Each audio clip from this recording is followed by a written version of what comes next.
It was just another ordinary Tuesday in Spartanburg. The kind of morning where people rush through their routines on autopilot, groggy, stressed, a little late for work, and in desperate need of caffeine. The streets hummed with early traffic, sunlight fighting through a gray, overcast sky as locals flooded gas stations and drive-through lanes. At the Chevron on East Blackstock Road, just west of the town's center, a sleek black SUV rolled in smoothly between the pumps. It was understated but unmistakable. Government plates, tinted windows, and a presence that didn't quite blend in with the pickups and minivans filling up for the day. The driver stepped out calmly. A tall, broad-shouldered black man in his early 40s, dressed in a charcoal gray suit and crisp white shirt, no tie. His posture was straight, his steps deliberate. He moved like a man who had spent a career mastering how not to be seen, yet demanded attention the moment he entered a room. An earpiece curved neatly over his right ear, and a faint glint of silver was visible near his waist. A badge, carefully tucked, but real. His name was Quentin Dre, Deputy Chief of the United States Secret Service. But this morning, he wasn't chasing criminals or managing national security threats. He was just a man who needed a cup of black coffee. Quentin entered the convenience store quickly, passed the shelves of snacks and sugary drinks, and grabbed a steaming cup from the machine. No small talk, no delay, just caffeine and back to his vehicle. As he stepped out of the store, sipping from the paper cup, he paused to appreciate the slight breeze. That brief peace was shattered seconds later. The encounter begins. Officer Ray Denslow. A white Dodge Charger whipped into the station, tires screeching slightly as it cut a hard angle between the pumps. The vehicle stopped awkwardly, its front tires crooked, its driver barely making an effort to park inside the lines. From it stepped a county deputy, Ray Denslow. Denslow was built like a linebacker, wearing mirrored aviators despite the overcast sky, a badge on his chest, and an attitude that didn't bother with second guesses. He clocked Quentin immediately. The tailored suit, the SUV, the calm demeanor. That was all he needed. "You with that vehicle?" Denslow barked, walking toward Quentin like he owned the lot. One hand hovered ominously over his holstered sidearm. Quentin, composed as ever, turned his head slightly and nodded. "Yes, sir. I have the keys right here." Denslow narrowed his eyes and closed the distance. "You got registration for it? What's your name?" Quentin didn't flinch. "Sir, I'm on official duty. I can show you my—" "I asked for your name!" Denslow snapped, his voice louder now. The muscles in his jaw twitched behind his sunglasses, and his fingers curled tighter on the holster. A few heads turned at nearby pumps. A man near the car wash paused mid-step, holding his phone uncertainly, sensing that something was about to go very wrong. "My name," Quentin replied calmly, "is Deputy Chief Quentin Dre, United States Secret Service." But Denslow didn't back down. The name meant nothing to him. Or maybe it meant too much.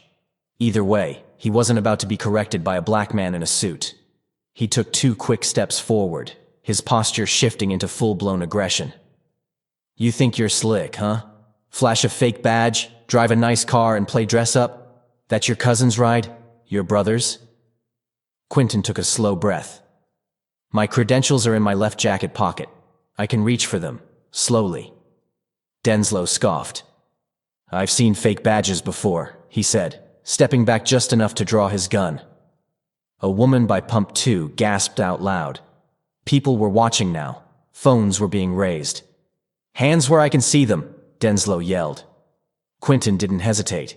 He gently set his coffee on the ground and lowered himself onto the pavement, kneeling slowly, then lacing his fingers behind his head. "I am not a threat," he said evenly. "My badge is in my left inside pocket." The crowd gathers and records. The gas station was no longer just a stop for fuel. It was now a stage. More people gathered. A man across the lot raised his phone and started filming. 2 neighborhood kids wandered over near the snack machine, wide-eyed, silently recording. The tension thickened with every second. Denslow circled Quentin like a predator, gun still pointed, voice dripping with hostility. "Bet you got backup in that SUV, huh? Recording this with your boys?" he taunted. Quentin remained silent. Silence, he knew, was safer than truth when met with someone who didn't want to hear it. Then, the moment that shifted everything. Denslow leaned down and yanked open the SUV's door without asking. Inside, he found no weapons, no drugs, just a laptop securely docked into the center console, and a government-issued ID badge clipped neatly to the glove box. For the first time, Denslow hesitated. "You just opened a secured federal vehicle without probable cause," Quentin said, his voice loud enough for everyone nearby to hear. Denslow's nostrils flared. "Yeah? And you just impersonated a federal officer. Backup arrives. Real backup." Before anyone could respond, another black SUV rolled quietly into the station. Sleek, tinted windows, engine low and quiet. It pulled up near the air pump. Denslow didn't see it, but someone inside that vehicle saw everything. And they weren't smiling. Denslow's finger hovered dangerously close to the trigger. He paced around Quentin like he still had something to prove. "You got all the smart answers, huh?" he muttered, voice sharp with resentment. "Let's see how long that lasts." Quentin stayed kneeling, unmoving, a pillar of patience. Then the passenger door on the new SUV opened. A tall woman stepped out, light brown skin, black tactical attire, earpiece in, stride confident and fast. "Dre status?" she asked, voice clear and professional. Quentin didn't even turn his head. "Non-compliant local officer. Drawn weapon. Unauthorized search of a secured vehicle. I have not resisted." Her eyes snapped toward Denslow. "You want to explain what the hell you're doing?" she demanded. Denslow hesitated. "Who are you?" The woman pulled a leather badge wallet from her chest pocket. "Senior Agent Kendra Moss, United States Secret Service. That man is my superior." The look on Denslow's face faltered, just for a second. Then pride hardened it again. "He claimed to be Secret Service," he argued, lowering his gun just slightly. "I wasn't about to take that at face value." "You pulled a weapon on a federal officer," Moss said sharply. "That's not reasonable suspicion. That's a felony." A third black SUV pulled into the lot, faster this time. The situation was escalating. Denslow didn't see the shift. He was still too busy clinging to authority that was slipping fast through his fingers. Two men in suits stepped out of the new vehicle. No sunglasses. Holstered weapons. Alert body language. Federal agents. One of them, a sharp-featured man with gray at his temples, strode straight toward Quentin. "Deputy Chief Dre," he said quietly. "Are you injured?" "No, sir." "We're rolling body cams. Witnesses are recording. Local officer failed to verify ID before drawing." "Confirmed," Quentin replied from his knees. Kendra Moss nodded. "You can stand, sir." Quentin rose slowly, brushed the dust off his suit like he was getting ready to enter a boardroom. Calm, steady, measured, all while Denslow stood frozen, weapon still hanging loosely in his hand. "You people don't just come rolling in here with special treatment," Denslow muttered, chest puffed. "I did what I thought was right." "No," the gray-templed agent said, stepping forward. "You thought wrong, and you're now the subject of a federal misconduct investigation." From the crowd, someone shouted, "I got it all on video." Another added, "He had his gun out the whole time." Denslow's expression shifted again, defiance flickering into confusion, then into something that looked like fear. He was surrounded, no support, no justification. "You had bias," Agent Moss said, taking a step toward him, "and now you've got a situation." Quentin finally looked at him directly. His voice was level. Matter of fact. "I was getting coffee. You decided I didn't belong." The silence was heavier now. Phones still filmed. Eyewitnesses still whispered. And the headlines were already being born, digitally documented in real time, spreading across social media as gas pumps beeped, car doors opened, and the world kept spinning. But for Ray Denslow, the world as he knew it had just slammed to a stop. The mood shifted instantly as the doors of the third black SUV closed. Deputy Ray Denslow, still gripping his weapon just seconds earlier, now stood surrounded by agents from the United States Secret Service. His posture stiffened, but it was clear the bravado was gone. His breathing grew shallow. The adrenaline that had once fueled his aggressive confidence now abandoned him, leaving only fear and confusion in its wake. Agent Moss, now clearly leading the scene, took a step toward him. "Deputy, put your hands on the hood of your cruiser," she said firmly. Denslow blinked, stunned. "What? You can't be serious. I was doing my job." "You just drew your weapon on a federal officer with zero probable cause. That's not your job. That's a felony." "I didn't know who he was." "He identified himself. Multiple times. Your own body cam picked it up." He looked around, as if waiting for someone to back him up. But none of the other officers said a word. Even his own partner looked away. They knew he'd gone too far, and now he was on his own. "Put your hands on the hood," Moss repeated. With slow, reluctant movements, Denslow complied. The cold click of handcuffs behind his back echoed across the parking lot. For a moment, there was silence. Just the low hum of traffic and the click-click of reporters' cameras starting to arrive. Inside the SUV, Quentin Dre sat still, composed. He wasn't surprised. In fact, he looked almost exhausted, like a man who'd lived this moment too many times before. He stepped out as Moss approached him, a look of concern in her eyes. "You all right?" she asked quietly. Quentin nodded. "Happens more often than you'd think. You want to press charges?" He looked over at Denslow, now sitting on the curb, cuffed and humiliated. "I'm not pressing anything," Quentin replied. "But I'll cooperate fully with whatever actions the Justice Department takes. I've had enough of letting things slide." By nightfall, the video footage had spread across social media like wildfire. Millions watched in disbelief as a white deputy pulled a gun on a calm, well-dressed black man who repeatedly identified himself as a federal agent. They watched the smirk, the disbelief, the aggression, and finally the shift when the truth came out. The internet did the rest. By morning, national networks were airing the clip: CNN, MSNBC. Even Fox, although their angle was predictably defensive.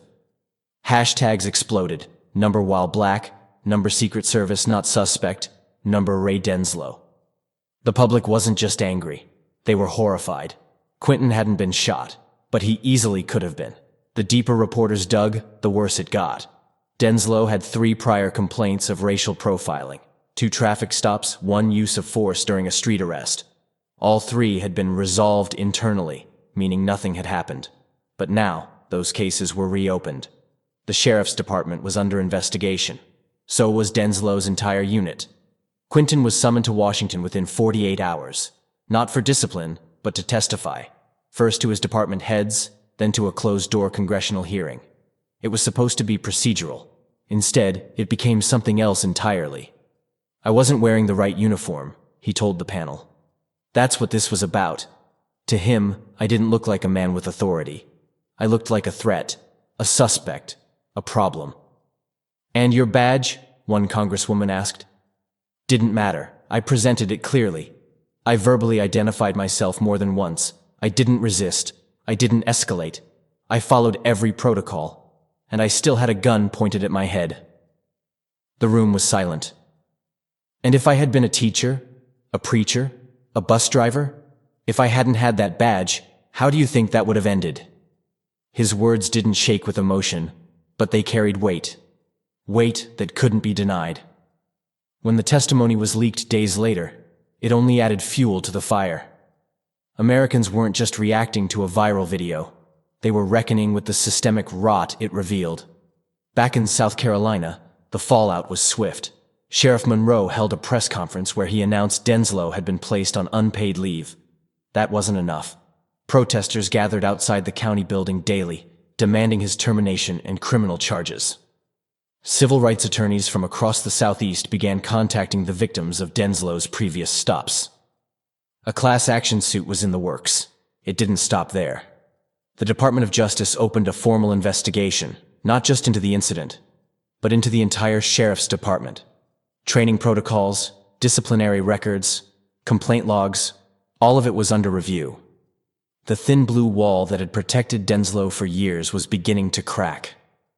Quentin stayed out of the spotlight. He wasn't interested in fame or a book deal. He didn't go on cable news shows. Instead, he worked with his legal team, quietly submitted statements, and spoke privately with officers and politicians who wanted to change things, not just for him, but for everyone who looked like him. "I wasn't the first," he said in one interview, "and I probably won't be the last. But maybe this time, we don't let it slide." 2 months later, Denslow stood in a federal courtroom. He looked smaller somehow, without his badge and uniform. He tried to plead down. His lawyers argued that he'd acted in good faith and that the situation was high stress. But the footage didn't lie. The judge didn't buy it. The jury took just 5 hours to return a guilty verdict on unlawful detainment, obstruction, and misuse of authority. He was sentenced to 18 months in federal prison. At sentencing, Quentin was invited to speak. He stood calmly, dressed in a dark suit, no emotion on his face. "I don't hate you," he told Denslow. "But I need you to understand that your actions didn't just threaten me. They threatened everything I've spent my life working to protect. Law, justice, order. When you drew your gun, you betrayed that. And if we don't hold people like you accountable, this will never stop." Denslow didn't respond. Months passed. The story faded from the headlines, as all stories do. But the impact remained. Across departments, new training modules were introduced for identifying federal agents and preventing bias-based escalation. Body cams became mandatory in more counties. And most of all, people remembered. Because while Quentin Dre didn't ask to become a symbol, he became one nonetheless, not of victimhood, but of resilience, of calm under pressure, of doing everything right, and still facing the barrel of a gun. One crisp morning in Washington, he sat on a bench overlooking the Potomac, sipping coffee with Agent Moss. "They offered you a book deal, you know," she said. "I know," he replied. "You're turning it down?" "Yeah, I don't want to be known for surviving something that should never have happened." She nodded quietly. "What now?" "We keep working. We make sure it's harder for the next guy to make the same mistake. We hold people accountable, and maybe one day someone who looks like me won't have to flash a badge just to stay alive."